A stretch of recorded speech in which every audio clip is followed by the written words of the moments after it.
the Asia-Pacific Business Forum podcast, exploring business, policy, and personalities across the Pacific region.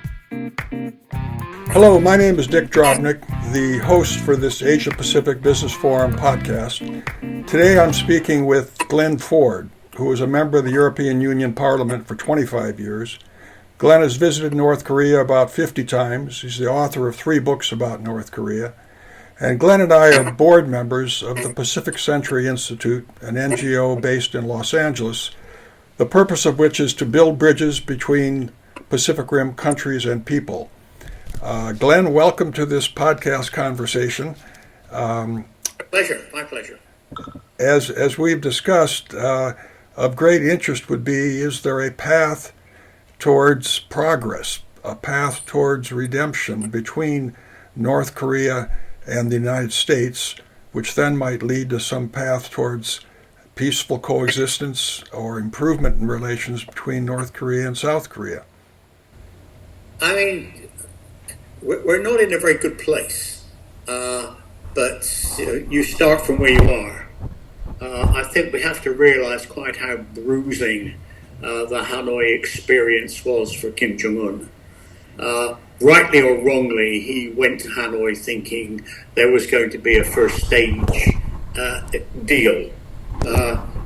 You have to build trust between the two sides, and Kim took the view that was going to be taking a decade and not over dinner. Donald Trump took a different view and went for broke and didn't get there. There was an enormous loss of face for Kim Jong Un to actually spend 3.5 days on a train to Hanoi and have to turn around and go back with nothing. And all of the pro-engagement people in Pyongyang, both in the Ministry of Foreign Affairs, people like Ri Yong Ho, people in the party like Ri So-young, they all, some were purged, some were sacked, some were retired. But that whole cohort of people who are in favor of engagement have gone. The only survivor in any meaningful way is Choi Sung-hui, who is now the foreign minister, but certainly also had a couple of years in the outer darkness, probably being retrained at the party school. So there's no pressure on Kim for re-engagement, and you would be a very bold foreign policy official like to push him in that direction. However, I think he'd find it impossible not to be tempted to come to another summit with Donald Trump if and when offered. Glyn, in that first, the Hanoi summit, why do you think Trump was so ill-advised that he could strike a deal? Well, he was being advised by John Bolton, which is not necessarily the way to get a deal with North Korea. John has lived off the fact he destroyed the agreed framework 20 years ago for a long time. So that wasn't the best advice to get. And also, frankly, Trump has no notion of deferred gratification. He wants it all and he wants it now. Yeah. He was advised by Bolton and others that he could get it. I'm afraid, I thought what was on offer from Kim was not a bad first offer, but I'm a step-by-step man. I don't think there's a one-off solution. There's so much bad blood on both sides, and rightly so too. You can't trust Pyongyang, but Pyongyang has learned not to trust the US. Again, with the agreed framework, there was a deal there where the US was organizing the delivery of 2 light water reactors. Bush tore that deal up, and that was it. It was over.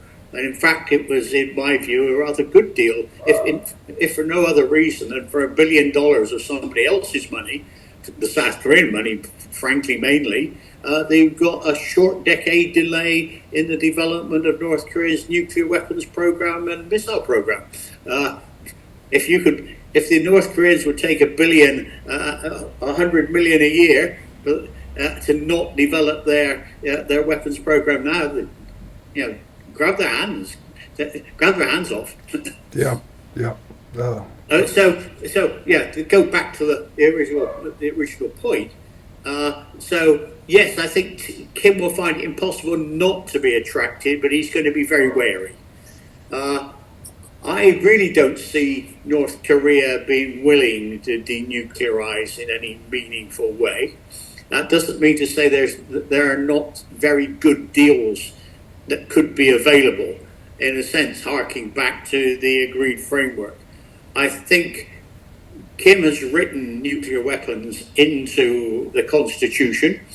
The danger for the United States is the development of ICBMs and the refinement of nuclear weapons, i.e. miniaturization. But if Kim wanted to announce to the people of North Korea that they've been so successful they no longer need to test ICBMs or new nuclear weapons, then that would make America safe.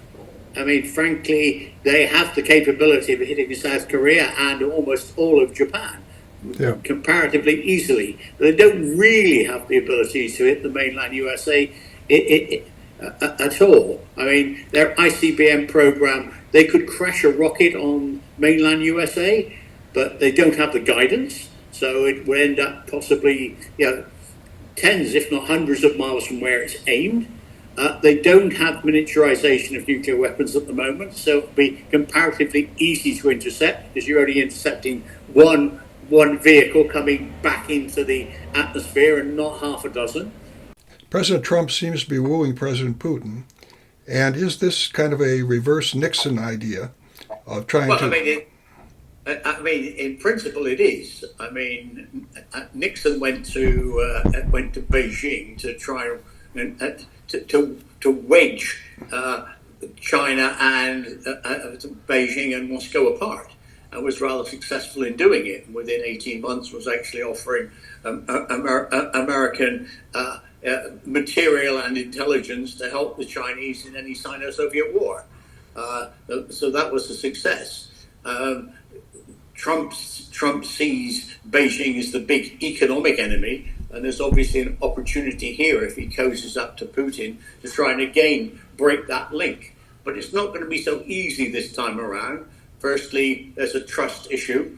I mean, Putin was told with the collapse of the Soviet Empire that the European Union would not be expanding eastwards. The European Union NATO would not be signing up new members. US troops would not be deployed in Eastern Europe, all of which proved to be false.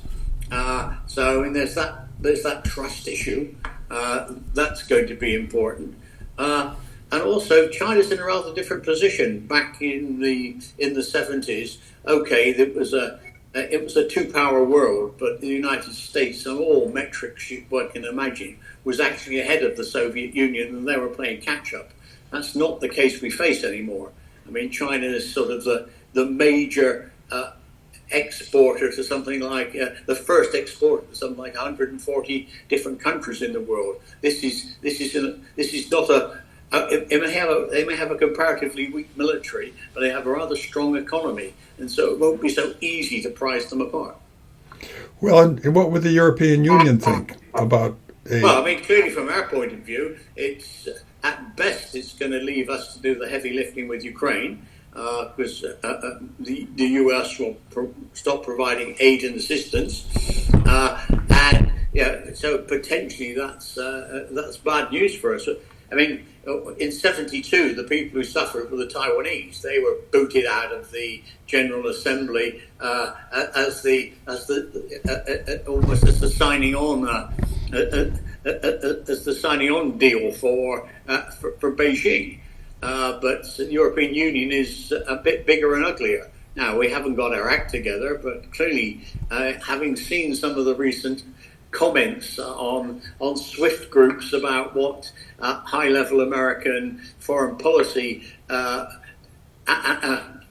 analysts think of the EU, it does suggest we need to be standing on our own 2 feet as soon as we can. Could President Putin play any positive role in this this process? Oh, yeah. Frankly, it appears that Kim is going to go to Moscow sometime comparatively soon. That suggests that if anyone's going to get Kim to the table, in as much as he's reluctant anyway, it's more likely to be Putin than Xi. Okay. How about a discussion of the possible pressures on South Korea or internally in South Korea with a Trump-Kim deal, and with Trump asking for much more money for U.S. forces in South Korea, that South Korea begins to go nuclear? Well, I mean, firstly, having been to South Korea fairly recently, it seems to me this is not an ideological divide anymore. There used to be a perception that South Korea's conservatives were in favor of going nuclear and the progressives were not. But it seems to me in the wake of the second Trump administration, the progressives themselves are considering it as an option. Two reasons. If Trump does the kind of deal I'm talking about implicitly, with a freeze on ICBM and nuclear weapons testing to make America safe, then it probably makes South Korea and Japan less safe, because the notion that Trump will be prepared to exchange Los Angeles for Seoul becomes far less likely. The umbrella of extended deterrence is likely to be furled, which means that the South Koreans are on their own. That's only made that much worse because of the special measures agreement. Because, as we know, last time around there was a rather brutal negotiation with Trump about how much the South Koreans should be paying. There was a deal done just before Biden left office, but I'm not sure that Trump is necessarily going to abide by that. And the kind of figures that the South Koreans were offering, something between 1 and about 1.2 billion, and Trump is looking for 10 billion. At that point, if the South Koreans refuse to pay ball, we may well see a withdrawal of US troops and, as I said, the umbrella of extended deterrence. That means they're on their own. That means there's a good reason to go nuclear themselves. And interestingly enough, of course, the North Koreans would be very happy with that. The North Koreans have no problem with the South going nuclear. In fact, it helps vindicate what they've been doing over the last quarter of a century. But that would create a totally new dynamic. And yes, it have enormous knock-on effects, because if South Korea goes nuclear, the expectation is that Japan would almost inevitably follow.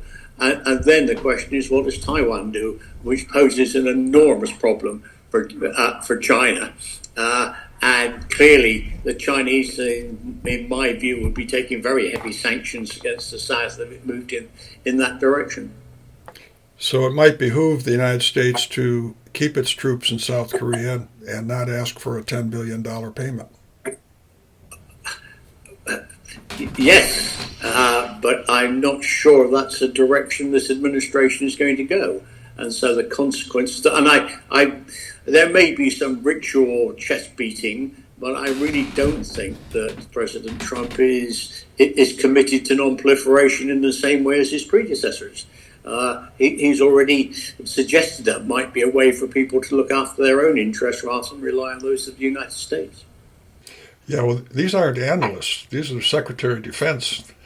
Yeah, that's how I was trying to find a collective term for. But yes, I mean, J.D. Vance's view of Europe is not a kindly one. Well, with this new administration, do you see light at the end of the tunnel? I do, but I don't see a tunnel. Glyn, it's a great pleasure talking with you again. Thank you very much. Thank you. Hosted by Dick Drobnick, the Asia Pacific Business Forum podcast is produced by Dan Griffin of GG Films.